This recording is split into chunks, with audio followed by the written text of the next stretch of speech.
আসসালামু আলাইকুম। আলামিন এগ্রো চ্যানেলে আপনাদের সবাইকে স্বাগতম।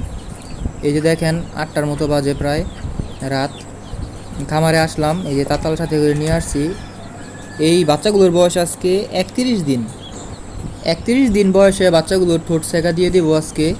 এই বাচ্চাগুলোর ঠোঁট ৩১ দিন বয়সে সেকা দেওয়াটা আমার ভুল হইতেছে। এই বাচ্চাগুলোর ঠোঁট সেকা দেওয়া দরকার ছিল 13 থেকে 14 দিন বয়সে। বাচ্চার বয়স যখন 13 দিন বা 14 দিন, তখন এই বাচ্চাগুলোর ঠোঁট সেকা দেওয়ার দরকার ছিল। ঠিক আছে, আমি একটা বিশাল বড় ভুল করছি, এটা ভুল বললেই চলে। দেখেন এই যে বাচ্চাগুলো ঠুকরাঠুকরি করতেছে, এরা রাতে ঠুকরাঠুকরি করে, দিনের বেলা ঠুকরাঠুকরি করে না। এই কারণেই আমি 13-14 দিনের দিন আমি মনে করছিলাম এগুলো ঠুকরাঠুকরি করবে না, পরে দেখি না, এগুলো ঠুকরাঠুকরি করা শুরু করছে। এই যে দেখেন পিঠের পশমগুলো সব উঠায় ফেলতেছে। এরকমভাবে যদি পশম উঠায় ফেলে বা ঠুকরাঠুকরি একবার শিখে যায়, এরা মোটামুটি শিখে গেছে, কি বলবো আর। তো এটা ভুল, বিশাল বড় ভুল। এই ভুলটা কেউ করবেন না।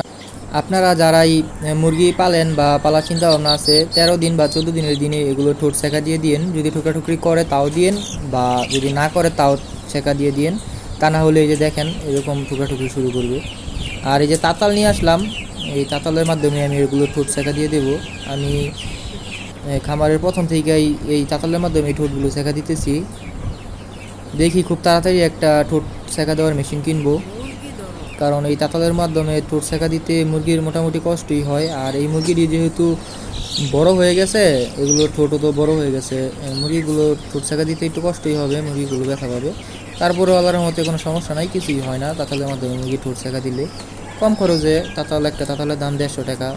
ঠিক আছে, আর একটা ঠোঁট কাটার মেশিন কিনতে মোটামুটি অনেকগুলো টাকাই লাগে, কিন্তু দেখি আমি খুব তাড়াতাড়ি একটা ঠোঁট কাটার মেশিন কিনে ফেলবো।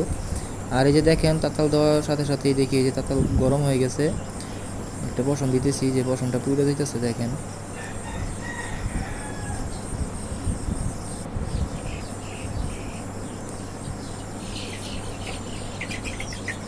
বিসমিল্লাহ, আল্লাহ নাম নিয়ে প্রথম মুরগিটা ধরলাম, দেখি এটা ঠোঁট সেকা দিতে পারি কিনা ঠিক মতো। এই যে নিচে আর উপরে চাপটা ধরে রাখতে হবে, যাতে মুরগিটার জিবলা না বের করতে পারে। এটার যদি জিবলা ওই তাতালের গরম জায়গায় লেগে যায়, তাহলে মুরগিটা মারা যাওয়ার একটা সম্ভাবনা থাকে।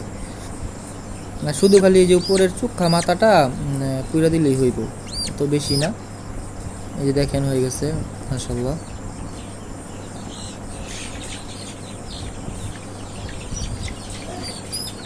এই যে আরেকটা বাচ্চা ধরলাম। এই বাচ্চাগুলো বড় বড় হয়ে গেছে, এই কারণে এই বাচ্চাগুলোর ঠোঁটটা করতে একটু কষ্টই হবে। কারণ এই বাচ্চাগুলোর বয়স যদি 13 দিন বা 14 দিন থাকতো, তাহলে এগুলো ঠোঁটও অনেক নরম থাকতো, দেওয়ার সাথে সাথেই পুড়ে যেত।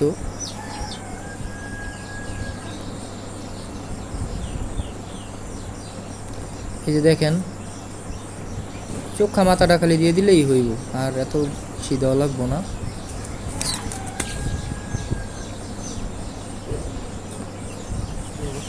এই যে অনেকগুলো মুরগির ঠোঁট সেকা দিয়ে দিছি, এই যে নিচে যেই কটা আছে এই সবগুলোরই ঠোঁট সেকা দিয়ে দিছি।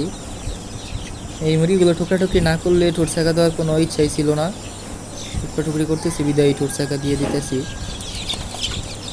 যে পিঠের পশম যদি না থাকে, তাহলে এগুলো দেখতেও সুন্দর লাগবো না। বাজারে যদি বিক্রি করতে নিয়ে যাই, তাহলে ভালো একটা দামও পাবো না, কারণ সবাই বলবো খামারের মুরগি এইটা সেইটা, পশম নাই। যার একটা বাচ্চা ধরলাম, এটা খুব সহজ, মানে যারা প্রথমবার করেন তারা ভয় পাবেন, কিন্তু এটা ভয়ের কোনো কিছুই নাই, শুধু দিলেই হয়। এখনও যারা আমার এই চ্যানেলটা সাবস্ক্রাইব করেন না, চ্যানেলটা সাবস্ক্রাইব করে দেন। ভিডিওটা যদি ভালো লাগে তাহলে একটা লাইক দিয়ে দিন।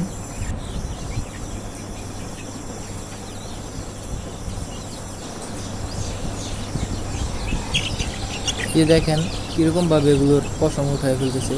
আর কিছুদিন যদি যাইতো, তাহলে এগুলোর সব পশমই মোটামুটি তুলে ফেলতো, কারণ এগুলো দিনের বেলা একটু টুকরাটুকরি করে না, শুধু রাতের বেলা টুকরাটুকরি করে। আর এই বাচ্চাগুলোর বয়স আজকে 31 দিন হয়ে গেছে। এই বাচ্চাগুলোকে খুব তাড়াতাড়ি আমি বাইরে ছেড়ে দেবো। আমি বাহিরের দরজা, খামারের দরজা খোলা রাখি, কিছু কিছু বাচ্চা বের হয়, আবার কিছু বাচ্চা বের হয় না আর কি। যদি বৃষ্টি না থাকে, তাহলে সবগুলো বাচ্চাকেই বের করে দেবো খামার থেকে, পরে আবার খামারে আসলে তাহলে অভ্যাস হয়ে যাবে, তাহলে খামার থেকে বের হবে। তো আজকে ভিডিওটা এই পর্যন্ত, সবাই ভালো থাকবেন, আল্লাহ হাফেজ।